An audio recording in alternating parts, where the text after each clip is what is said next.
All right, I think we can get started. Thank you everyone for coming today to our Workbench workshop webinars. A lot of W's in there. This is the 4th installment of the series, and today we are focusing on the Eloqua connector. More on that in a second. My name is John Zilch, Director of Product for the Workbench platform here at Dun & Bradstreet. And I'm joined today and very grateful to have Aziz Hassan here with us as well. He works very closely with our customers on this product. He's our client integrations manager, systems integrations manager, and has been doing this for years and is really the subject matter expert at Dun & Bradstreet around the Eloqua connector, helping our customers find success with it. So I'm going to be handing it over to Aziz in a second. He's going to, really show off the product, get right into the weeds as to how it works, how customers go about setting it up. And really, of course, we want to focus on the value that it brings to our customers and how they optimize their data using this real-time native Eloqua integration. So without further ado, I will turn it over to Aziz, who will describe what the connector is and why it's important for our customers. Appreciate it, John. So what our Eloqua connector is actually designed for is the real-time enrichment of new and existing contacts inside your Eloqua database. Now, these leads can come from a number of different sources. You could actually get them from, let's say, a trade show list, a web form submission, or they could just be existing contacts inside your Eloqua database. Regardless of where the information comes from, we can actually process them with our Cloud Action instance and actually enrich the records in real time. What I actually have for you is actually a demo that I can show for you real quickly where I can actually show you actually how we will enrich these records. All right, let's do that. I'll make you the presenter now, Aziz. It's all yours. All right, and we're going to jump right in here. Appreciate it. So what I have on the screen here is actually just a sample web form. It's extremely basic, so that way we can kind of show off how the connector works and how powerful it is in terms of what few fields we can match on and actually get you the information you desire. I just have email address, first name, and last name here. But as soon as I submit the information, that data will flow from the web form in Eloqua right over to our Cloud Action instance. And actually, if you look at this here, this is just kind of a sample of how this is actually set up. The way the connector works is it actually exists inside of a campaign canvas for you. And if you're using the program or something like that, you can still use it with that. You would simply just add a step of add to program builder. But basically, once the information gets sent from your web form, it goes to our connector and we'll enrich it live in real time. Now, the way it actually works is through a matching process that we have where we can match to several different fields. On average, what we ask is that you ask for like five fields or fewer on a web form. And the reason why is just because it's an industry standard. Now, the fields we can match on is things like someone's name, their first name, last name, email address, phone number, and a website as well. So there's actually several fields of information we can match on when we push the information over to you. But what I wanted to show you was kind of the setup process of how this actually works. So I'm actually going to go into the settings that I actually have for my connector right here, so you guys can get a better understanding of what it is and how it works. Basically, as long as you have your Eloqua login credentials, you'll be able to set up your connector very easily. Then you'll actually set up your input mappings. And these are all the different fields we analyze when we actually try to match the records you submit to us. As you can see, there's actually a number of different fields that we'll use in the matching process when we actually try to enrich the information for you. Things like, as I mentioned before, someone's name, email address, phone number, but then we can also match on things like address information as well. So that way, if you guys actually ask those questions on your web forms or have that data in your system, we can still use that information. But the way this really works is through the enrichment options. And these are the different fields of information we'll push over to you when we actually make a match to the information in your system. It's done through a simple mapping process where you'll select the net prospects field, and then you'll actually select the field inside of Eloqua itself. Afterwards, you'll simply choose an overwrite option or a rule. And the reason for that is because we know that different people actually will value these different fields opposed to other people. Most importantly with your lead scoring model. For example, you might value job title or industry, while someone else actually more values address information, because let's say their sales team is based on territory. So for those reasons, we allow you to do this on a per field basis. It's not one of those take it or leave it scenarios where either you're going to take all our data or you're not. We allow you to make the choices that are best going to suit you and your desires. That's great. And Aziz, can I ask a quick question? So you're in the Workbench platform now. Is this where a customer would go to configure their field mapping so that the connector knows how to process the data? Am I getting that right? That's exactly right. Okay. Basically, when you come in here, you can choose those field mappings, and you're not limited to just the standard fields inside of Eloqua. You can actually map to custom fields as well. And the reason we do that is so that way if you want to do a stare and compare, or even if you just use other fields in your Eloqua instance, we kind of give you that power to make those decisions. I should point out really quick too, I'll probably ask you a couple questions as you go through it, but for those on the line and watching the webinar, by all means feel free to post questions in the questions area here on GoToWebinar. We'd be happy to answer those questions after Aziz has run through his demo. Great. So after you've actually set this up, you can actually go to your Eloqua Connectors tab right here, and you actually see this information gets enriched. So we'll actually give you a couple fields of information, such as how many records you've sent to the connector and how many matches we've actually made through the records we've processed. Aside from that, basically you can go into your Eloqua instance to actually look at someone's information to make sure it's actually been updated live. So what we can do is actually just go into Eloqua here, and we can actually go to our contact database.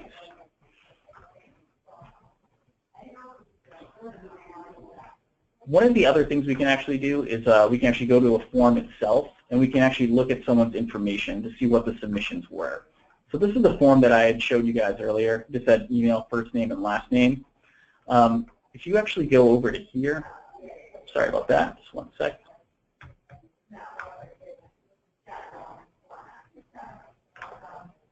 And you go to your submission data, this is where you can see people's information that you've actually enriched. This is actually someone I sent through right before the call started. Her name's Kelly Cardona. I'm just going to actually look her up in the contact database right now. And then we'll actually look at the person that we had sent through as well. So the strategy that our customers are employing is they want to put they want to ask their customers or prospects for as less information as possible, right, on their web form, so that they can perform the match and collect information through the connector. Is that right? Without asking for all that information up front? That's exactly right. I'm not sure if people on the call are familiar with Aberdeen Group, but they're actually a sales and marketing statistic that's it for the industry. And one of the stats they have out there is 88% of IT contacts that fill out information on web forms will give false information. And it's not because they don't want the white papers or information returned from a web form. It's generally just because the web form is very long. It's time-consuming. It's hard for them to fill out. So that's kind of why we ask that you never ask for more than 5 fields of information. It's just a standard practice that's out there. But as you can see, just up a few fields of information, the connector is very powerful in terms of how it can make a match and the data can push back for you. For example, we can provide you with a DUNS number, and again, that's actually a company identifier that's site-specific. So that way you can actually use this information in your database as well when it comes to trying to dedupe the number of companies you have and things like that. But then we already had her email, first name, and last name, but I got things like her job title. She's actually Director of Laboratory Operations. We got a company name, a direct phone number, and address information for this contact as well. So as you can see off just a couple fields of information, the connector is very powerful in terms of how it'll make a match and push the data back over to you.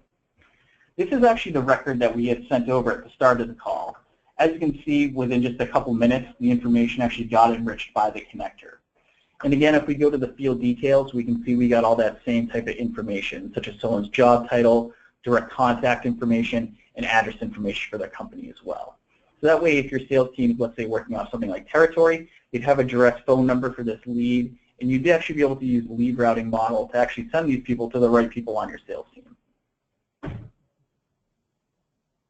That's awesome. So we asked for 3 pieces of information, a first name, a last name, and an email address, and it yielded dozens of other fields that we could use in our marketing efforts. Exactly. That's cool. And there's actually up to 50 fields of information that the connector can provide for you if that's what you're interested in. Just for the terms of the demo, we really show you the nuts and bolts. That way you can get a better understanding of what you can best utilize with the connector itself. Awesome.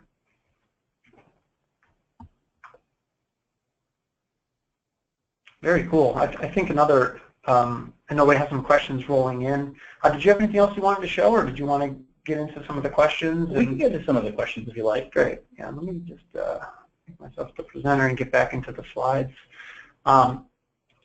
A question we often get asked is, okay, I get it. I get a few fields back from Dun & Bradstreet. What fields do I actually get? What kind of data is available to me? Let me just open this up a little bit. And I love this slide because it really puts everything into having the perspective here in terms of what the data attributes that are available through our connector are, right? So just asking for first name, last name, and email. And quite frankly, email alone will yield some great results because as Aziz mentioned, we can match on an email domain. So from there we can understand who the company is, and then based on the email address itself, we can actually match on the contact after that. So you can see all the possibilities here on the company side. We can give you back company name, Dun, that's Dun & Bradstreet, unique identifier, the standard for unique identification of an entity, web address, revenue, employees, primary industry, all things you'd use for segmentation efforts as a marketer. Even technologies used, right, which again could be another segmentation technique you might want to build into a marketing campaign. We also give you corporate linkage, right, so we can tell you who the parent company is for that particular contact and where they work. Social media, we might have a Twitter handle, a LinkedIn URL, Facebook, what have you. And then contact data, of course. So we can return back things like the job title, job function.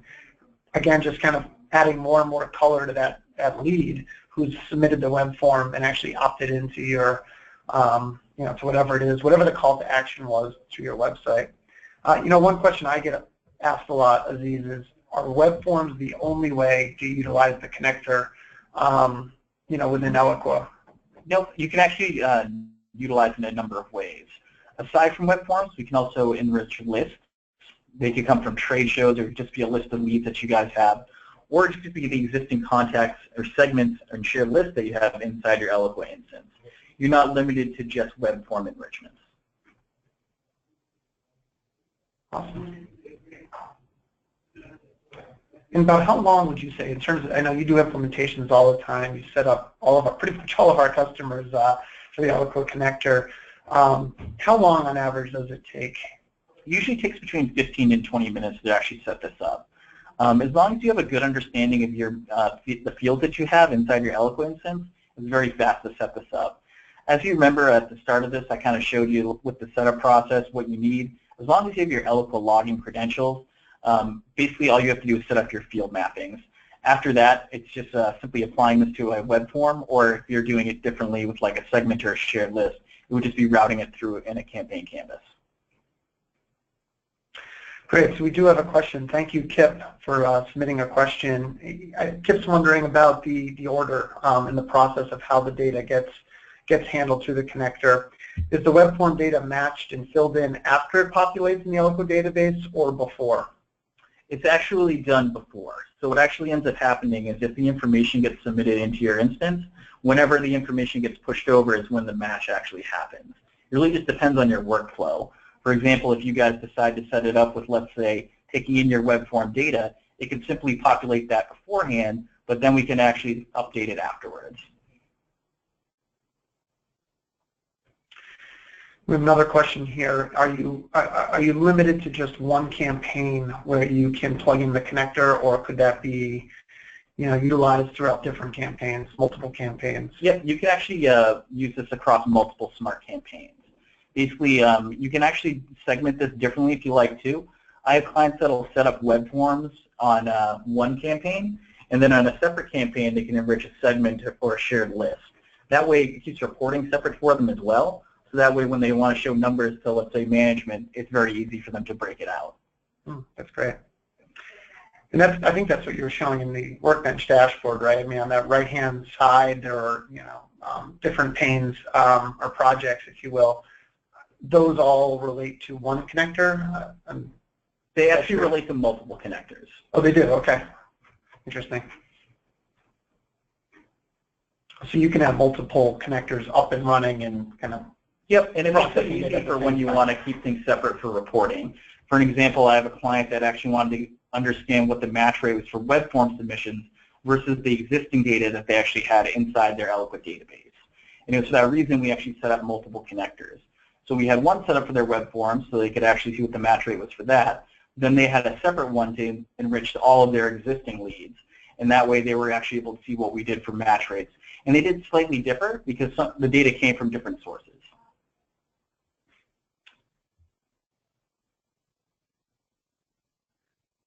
So I had another question that actually ties to another webinar that we've done, but I don't think we covered this, which is through the Workbench platform. And I wasn't planning on going into Workbench, but I will do it. I think it's easier to answer this question. Someone's asking about our optimizer services in Workbench and how that ties into Eloqua.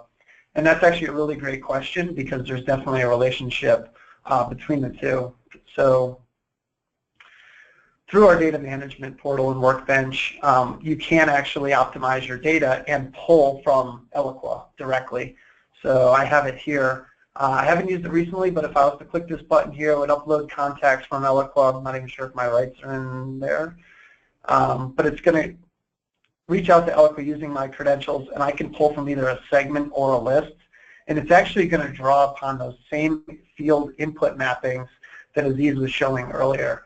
So if I want to analyze my data to see just on a batch level what shape my data is in, I can pull from Eloqua directly using the same Eloqua data management credentials and input mappings, field mappings that are used for the connector. So that makes it very convenient and also gives you a couple different ways you can use Eloqua integration within Workbench. And again, I can pull from either a segment or a list. And again, these are lists and segments that exist in my Eloqua instance right now in real time.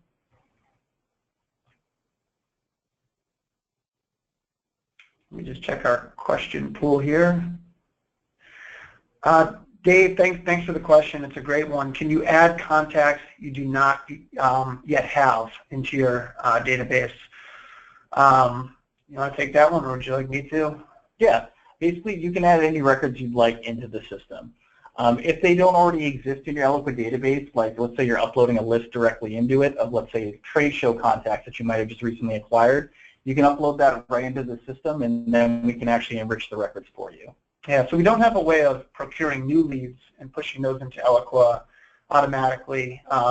That's not really the purpose of the connector. It's more to optimize data that the customer has accessed in one way or another, whether that's to an inbound type of marketing strategy like filling out a web form or a call to action through the web, or as Aziz mentioned, maybe a list of leads from a trade show, right? You can put those into Eloqua, but then you can just process that list right through the connector and get those records optimized, in a matter of minutes, which is very convenient. Okay. I will wait a minute if anyone has any other questions. Aziz, thanks so much. It's great to just kind of have you impart your knowledge on the audience here, because I know you've worked with so many customers on this, and not only help them implement this from a technical side, but I've seen you in action. You've helped them strategize how they might want to use our data, right, to achieve even more from their data and their data strategy. So thank you for being here today. I don't see any other questions. We promised 20 minutes. We're right at 20 minutes.